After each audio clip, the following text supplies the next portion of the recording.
Hi friends, good morning. ఎలా ఉన్నారు? బాగున్నారా? వచ్చేసి నేను మీ దవే సౌజన్య ఫ్రెండ్స్. 2 డేస్ నుంచి వీడియో పోస్ట్ చేయలేదు. శ్రీరామనవమి అట్లానే గోల్డ్ షాపింగ్ చేశాను ఫ్రెండ్స్. వచ్చేసి ఇయర్ రింగ్స్ తీసుకున్నాను డైలీ వేర్కి.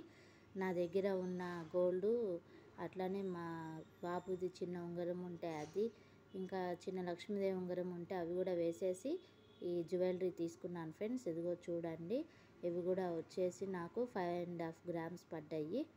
ఇప్పుడున్న రేటు ప్రకారం బంగారం కొనాలంటే చాలా కష్టంగా ఉంది కదా ఫ్రెండ్స్. వచ్చేసి అందుకని ఇంట్లో ఉన్న పాత బంగారం మా పుట్టింటోళ్ళు పెట్టింది అంతా కూడా వేసేసి పాత ఇయర్ రింగ్స్ వేసి చేయించుకున్నాను.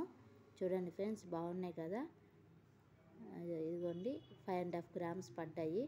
నేను వచ్చేసి గోల్డ్ వచ్చేసి నేను బయట కొన్నాను ఫ్రెండ్స్ షాపుల్లో, ఎందుకంటే కేడెం ఉంటాయి నమ్మకం ఉండదని.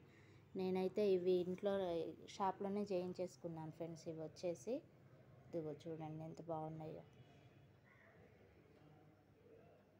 ఇవి డైలీ వేర్కి బాగుంటాయా ఫ్రెండ్స్? ఇవి డైలీ వేర్ కోసమని చేయించుకున్నాను, కానీ ఒకళ్ళు ఇద్దరైతే ఇది ఏదైనా హారం మీదకి బాగుంటాయి, డైలీ వేర్కి హ్యాంగింగ్స్ ఎందుకు అన్నట్టు చెప్తున్నారు ఫ్రెండ్స్. ఇవి వచ్చేసి మీరు ఏమంటారో కామెంట్ సెక్షన్లో కామెంట్ చేయండి ఫ్రెండ్స్, ఓకేనా?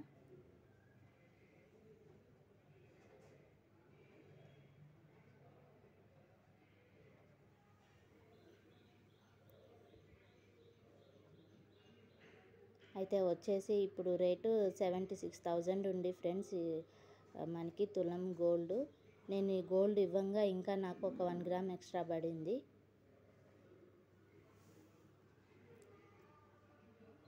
ఇదైతే వచ్చేసి ఫ్రెండ్స్ వెనకాల చాలామంది ఇవి గోల్డే పెట్టించుకుంటారు ఇయర్ రింగ్స్. ఇది శీల. నేనైతే ఈ శీల బంగారం కూడా ఇందులోనే వేసేసి సిల్వర్ పెట్టించుకున్నాను ఫ్రెండ్స్. ఎందుకంటే మనకి ఇది ఎక్కడన్నా శీల పోయినా మనం కంగారు పడతాం, అదే సిల్వర్ అనుకోండి ఏముంది సిల్వరే కదా మళ్ళీ కొనుక్కోవచ్చు అని అనిపిస్తుంది మనకి. దీనికి పట్టే బంగారం కూడా ఇయర్ రింగ్స్లో వేసేసి కొంచెం గట్టిగానే చేశారు ఫ్రెండ్స్. సేమ్ డిజైన్ ఇది నేను ఒక షాప్లో తీసుకున్నాను. షాప్లో తీసుకుంటే వాళ్ళు ఇవి నాన్ కేడియం అమ్మ, కేడియం కాదని చెప్పారు. ఇక సరే అని ఇంక అప్పటి నుంచి నేను ఏదైనా చేయించుకుంటాను ఫ్రెండ్స్. నాకు తెలిసిన ఒక షాప్ ఉంది, అక్కడికి వెళ్ళి నేను ఇవి చేయించుకున్నాను, ఓకేనా ఫ్రెండ్స్? ఇదిగోండి, వీడియో నచ్చితే లైక్ చేయండి, షేర్ చేయండి, సబ్స్క్రైబ్ చేసుకోండి. ఇయర్ రింగ్స్ ఎలా ఉన్నాయో కామెంట్ సెక్షన్లో కామెంట్ చేయండి ఫ్రెండ్స్, ఓకేనా? బాయ్.